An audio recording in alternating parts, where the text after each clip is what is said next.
Hello everyone, I am your friend Shadab Imam and currently we are dealing with the topic of CPM and PERT.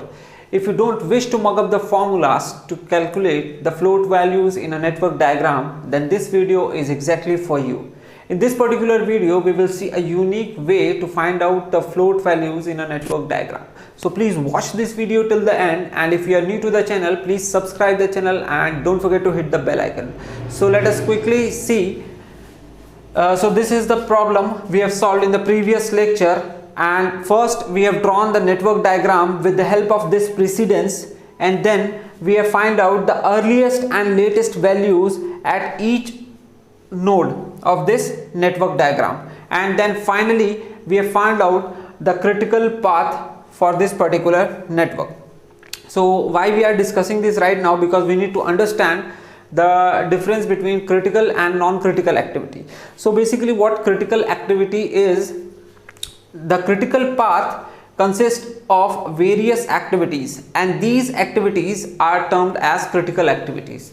And why are they called critical activities? Because if any of these activities are delayed, then the whole completion time of the project is delayed, whereas the other activities here are known as non-critical activities, and they may have an extra time as compared to the critical activity. So let us first understand what floats are. So floats are the extra time available within the allotted span of the non-critical activity. So floats are generally for non-critical activity, and let us understand this basic thing first. So this is an activity, any activity which has an starting event I and a finishing event J. So for this I, the earliest time for this event is EI and the latest time for starting event is LI. Similarly, the earliest time for the finishing event is EJ and the latest time for the finishing event is LJ. So in order to calculate float, we need to understand or find out these four values, and on the basis of this we will find out the float. So generally there are three types of floats: total float, free float and independent float. So first we will see total float here. So for the total float we need to see here, this is the line and this span is showing the total float.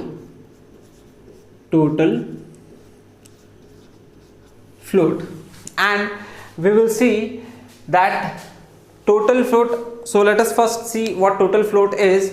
So it is the maximum time within which an activity can be delayed without affecting the completion time of a project.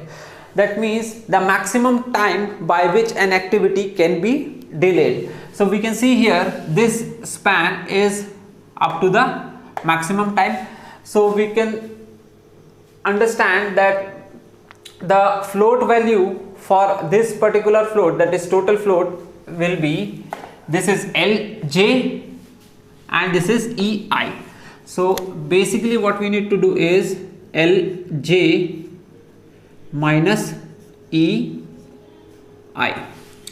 Similarly, we have another float which is known as free float. So what basically free float is, it is the time by which completion of an activity can be delayed without delaying its immediate successor activity. That means without delaying the next or the successor activity, the amount of time by which activity can be delayed is free float. So this span is showing free float. This is free float, and as we can see here that it has ignored the times of tail of head activity, or we can say of finishing event, so that it will not affect the successor activity. So for this we can see that it is coming from EJ to EI. So we will simply write EJ minus EI.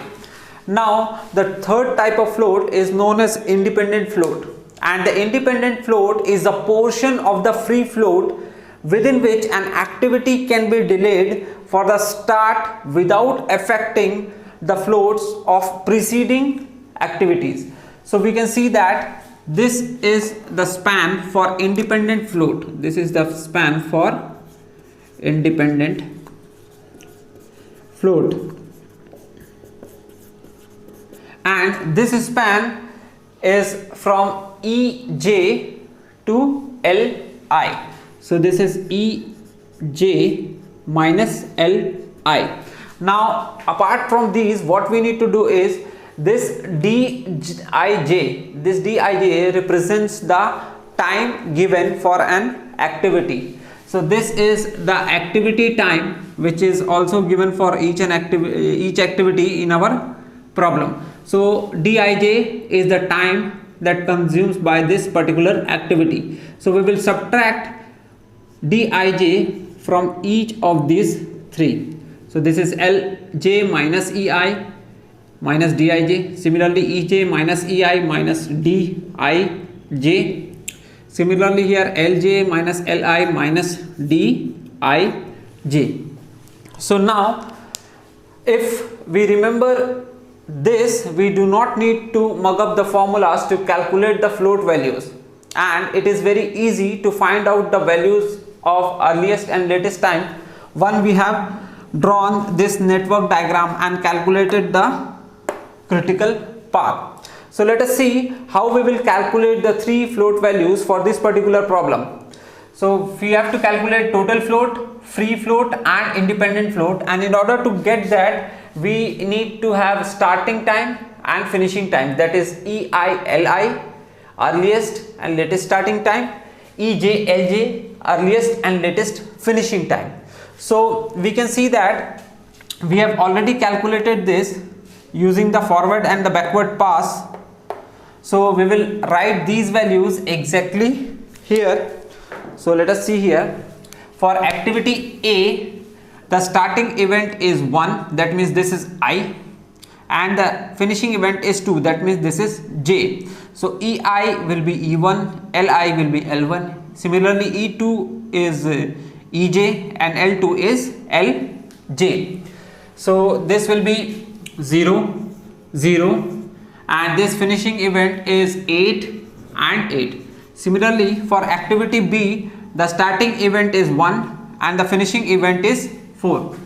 So L1 E1 is 0, 0, and E4 L4 is 18, 18. So this is 18, 18. Similarly, for activity C, the starting event is 1, finishing event is 3.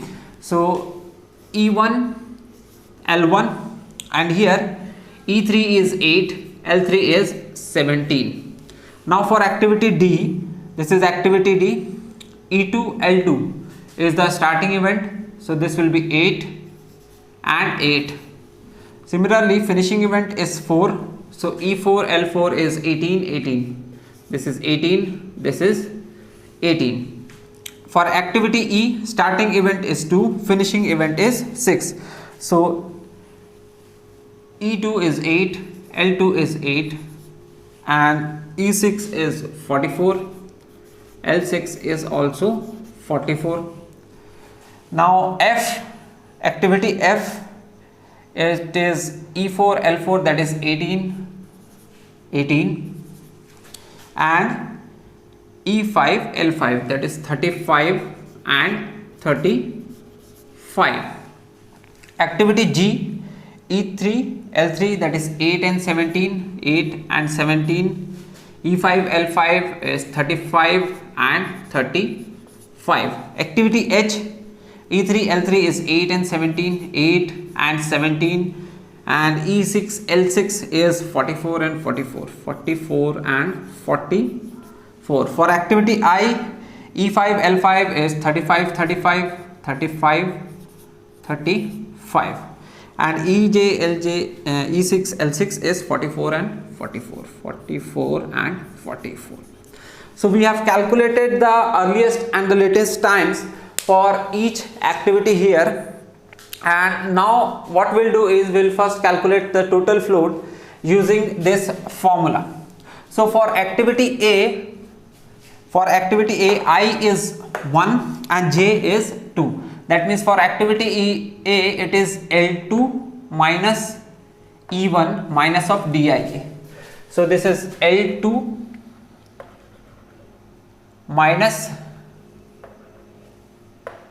Lj minus Ei minus of Dij, this. So we can easily see from here 8 minus 0 minus of 8, that is 0. 8 minus 8 is 0. Similarly for activity B, we have Lj is 18 minus Ei is 0 and minus of Dij, that is time of activity 10. So 18 minus 0 minus 10 is 8. Now this is 17. 17 minus 0 minus 8, so 17 minus 8 is 9. Here 18 minus 8 is 10. 10 minus 10 is 0. 44 minus 8 is 36. 36 minus 16 is 20. So this is 20. Here 35 minus 18 is 17. 17 minus 17 is 0. Now 35 minus 8 is 27. 27 minus 18 is 9. So this will be 9. Now 44 minus 8 is 36 and 36 minus 14 is 22. Similarly 44 minus 35 is 9. 9 minus 9 is 0. So first we have calculated all the values for total float. Now we will calculate the values for free float. So for free float, we can see that it is Ej minus Ei, Ej minus Ei minus of Dij. So we can see that this is Ej, Ej minus Ei minus of Dij. So this will be 8 minus 0 minus 8. So 8 minus 8 is 0. Similarly here 18 minus 0 minus 10 is 8. Similarly here 8 minus 0 minus 8 is 0. This is 18 minus 8, that is 10, minus 10 is 0. So this will be 0.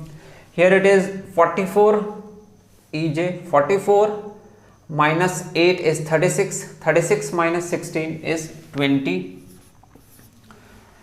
Here it is 35 minus 18 is 17, 17 minus 17 is 0. For this it is 35, 35 minus 8 is 27, 27 minus 18 is 9. So this will be 9. Now Ej is 44, 44 minus 8 is 36, 36 minus 14 is 22 again.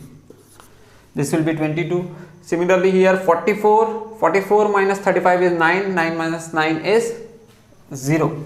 So this will be 0.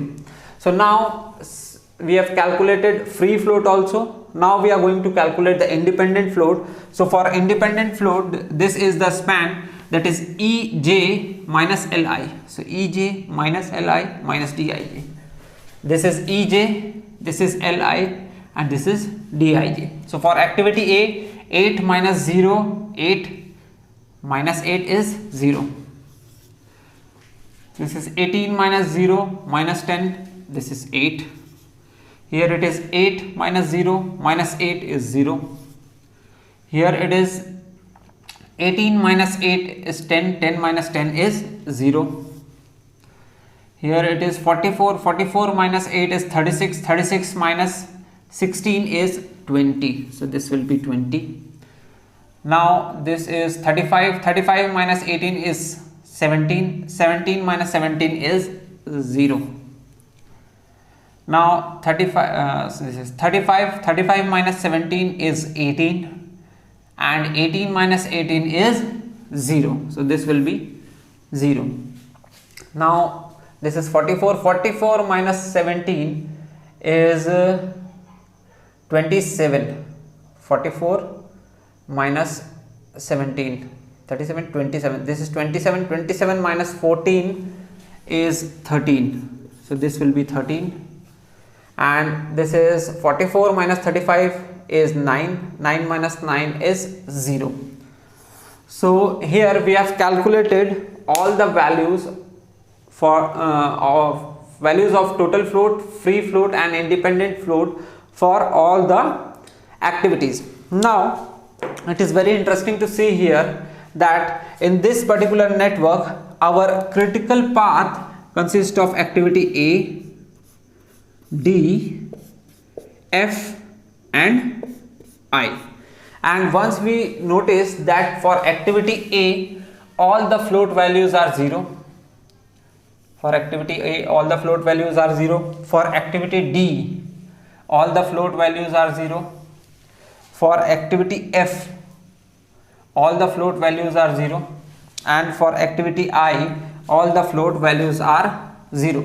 So by this we can conclude that for critical activity the value of all the floats are 0. That means there is no time or no extra time available for the critical activities. So if the critical activity is delayed by any amount, then the whole completion time of the project is delayed.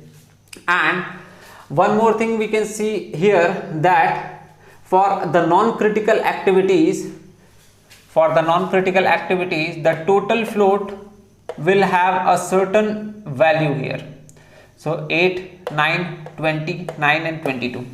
So for total flow, for non-critical activities, total float will have some positive value, whereas free float may be 0 and independent float also they may be 0. Because here for activity C we can see total float is 9 and free float and independent float are 0. Similarly, we can see for activity G, total float and free float are 9 and independent float is 0. So for non-critical activity, independent float and free float can be 0, but the total float will have certain positive value here. So it is very easy by this method to remember the formulas to calculate the float value. Once again, we must remember that total float is the maximum time, and for free float we will leave the finishing event, and for independent float we will leave both starting and finishing event. So it will be very easy to remember these formulas, otherwise it is very confusing. So I hope you like this lecture. So if you understand this lecture properly, please like the lecture and share the lecture. Have a nice day. Thank you.